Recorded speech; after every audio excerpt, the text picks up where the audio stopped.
Have you ever wondered what would happen if every single human on Earth vanished in an instant? No long, drawn-out apocalypse, just gone. What would our world look like one day, 1 year, or 1,000 years later? Let's explore this silent, empty world together. In the first few hours, the world wouldn't seem all that different, but the silence would be the first sign. No traffic, no chatter, no machinery. The lights would still be on, thanks to automated power grids. But this is just the calm before the storm. Within a few days, without human intervention, most power plants would begin to fail. Coal and natural gas plants would run out of fuel. Nuclear plants would automatically shut down into a safe mode, preventing meltdowns. The world would plunge into darkness, except for areas powered by hydro dams, which could last for months, even years. Underground, the situation would be more dramatic. The pumps that keep subway systems from flooding would stop working. Tunnels in cities like New York and London would fill with water in just a couple of days, turning into long, dark canals beneath the empty streets.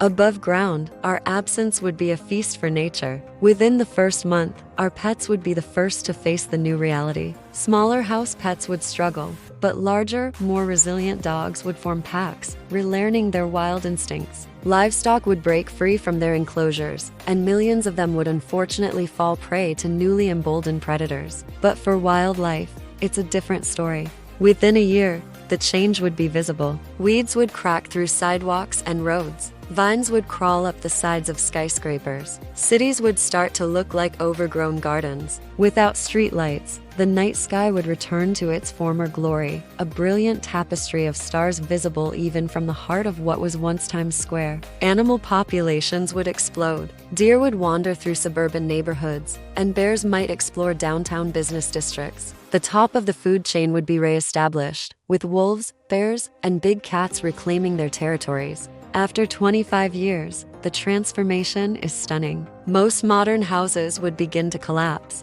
Wooden structures would rot and fall apart. The concrete and steel of our cities would still stand, but they'd be covered in a thick blanket of green. Cities like Dubai, once rising from the desert, would start to be reclaimed by sand. Coastal cities would face a different fate, slowly being eroded by the relentless sea. Bridges with steel cables, like the Golden Gate, would start to corrode and could collapse within 300 years. Jump forward 500 years. Forests would have retaken almost all our suburbs and even parts of our cities. You wouldn't be able to recognize your old neighborhood. The concrete skeletons of skyscrapers would still be there, but they would be vertical ecosystems, home to birds, insects, and climbing plants. Animals that were once on the brink of extinction would now thrive in numbers not seen for millennia.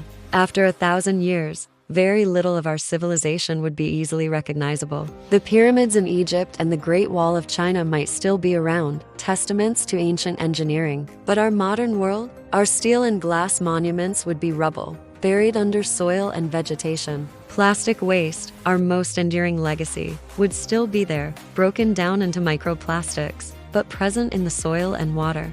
Eventually, tens of thousands of years later, even our most robust structures would be gone, ground down to dust. The only definitive proof of our existence for a future intelligent species might be a layer of fossilized plastics, unusual concentrations of heavy metals, and perhaps the Voyager spacecraft, silently carrying our golden record through the vast emptiness of space. Our planet has seen extinctions before, and it would recover from our absence. Nature would heal, adapt, and flourish in ways we can only imagine. It's a humbling thought, isn't it? That the world we built, which feels so permanent, is just a fleeting chapter in Earth's long, long story. Thanks for watching this journey into a world without us. If you found this as fascinating as I did, don't forget to like, subscribe, and hit that notification bell for more thought-provoking content. See you in the next one.